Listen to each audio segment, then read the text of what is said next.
എല്ലാവർക്കും എൻ്റെ പുതിയ വീഡിയോയിലേക്ക് സ്വാഗതം. ഒരു കപ്പ് റവയും 2 മുട്ടയും ഉണ്ടെങ്കിൽ വളരെ എളുപ്പത്തിൽ 5 മിനിറ്റിൽ നമുക്ക് ഒരു ചായക്കൊരു കടി ഉണ്ടാക്കിയെടുക്കാം. ഇതുണ്ടാക്കിയെടുക്കാൻ വളരെ എളുപ്പമാണ്, നല്ല ടേസ്റ്റുമാണ് കേട്ടോ. നമുക്കിതെങ്ങനെ ഉണ്ടാക്കുന്നത് എന്ന് നോക്കിയാലോ. ഇവിടെ ഞാൻ ഒരു പാത്രം എടുത്തിട്ടുണ്ട്. ഇതിലോട്ട് 2 മുട്ട പൊട്ടിച്ചിട്ട് കൊടുക്കാം.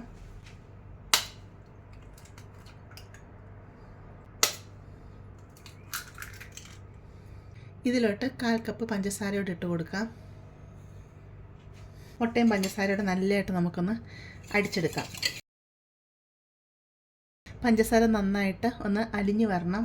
ഇതിലോട്ട് ഞാൻ 1/2 ടീസ്പൂൺ വാനില എസൻസ് ഒഴിച്ച് കൊടുക്കുന്നുണ്ട്. നിങ്ങൾക്ക് വാനില എസൻസിന് പകരം 1/2 ടീസ്പൂൺ ഏലക്കപ്പൊടി ഇട്ട് കൊടുത്താലും മതി. ഇത് നന്നായിട്ട് അങ്ങ് മിക്സ് ചെയ്തെടുക്കാം. ഇവിടെ ഞാൻ 1 കപ്പ് റവ എടുത്തിട്ടുണ്ട്. വറുത്തതോ വറുക്കാത്തയോ റവ എടുക്കാം. അത് കുറേശ്ശെ നമുക്ക് ഇതിലോട്ടിട്ട് കൊടുക്കാം. എല്ലാം ഒന്നിച്ചിട്ട് കൊടുക്കല്ലേ, കുറേശ്ശിട്ട് കൊടുത്ത് ഒന്ന് മിക്സ് ചെയ്തെടുക്കണം.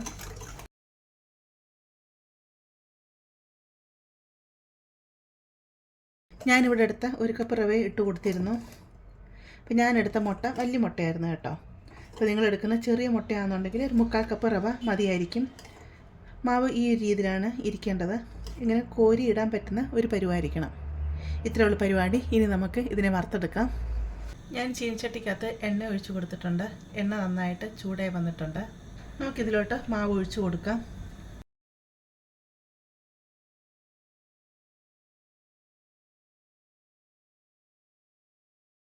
തീ കുറച്ച് വെച്ച് വേണം ഇതിനെ ഫ്രൈ ചെയ്തെടുക്കാൻ. പഞ്ചസാരയൊക്കെ ഇട്ട് കൊടുത്തോണ്ട് അല്ലെങ്കിൽ പെട്ടെന്ന് ഇത് കരിഞ്ഞു പോകുമേ. മുകൾ ഭാഗത്തെ മാവൊക്കെ വെന്ത് കഴിയുമ്പം ഇതിനെ തിരിച്ചിട്ട് കൊടുക്കാം.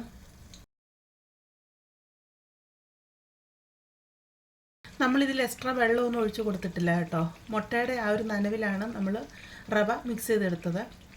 മുട്ടയുടെ നനവിൽ മാത്രം വേണം റവ മിക്സ് ചെയ്യാൻ. അത്രമാത്രം റവ ഇട്ട് കൊടുത്താൽ മതിയേ.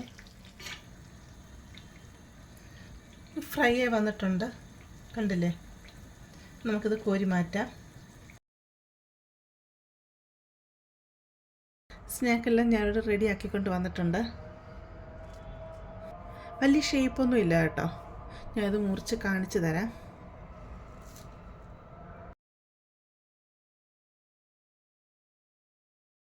ശരിക്കും ഇത് ടീ റസ്ക് പോലൊക്കെ ഇരിക്കും കേട്ടോ.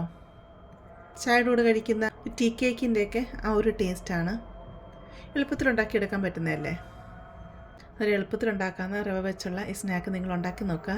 ഇഷ്ടപ്പെടുവാണെങ്കിൽ ചാനലൊന്ന് സബ്സ്ക്രൈബ് ചെയ്ത് സപ്പോർട്ട് ചെയ്യുക. അതുപോലെ ലൈക്ക് ചെയ്യുക. നിങ്ങളുടെ ഫാമിലിയോട്ട് ഫ്രണ്ട്സിലോട്ടൊക്കെ ഷെയർ ചെയ്ത് കൊടുക്കുക കേട്ടോ. നമുക്കിനി പുതിയ വീഡിയോ ആയിട്ട് അടുത്ത ദിവസം കാണാം.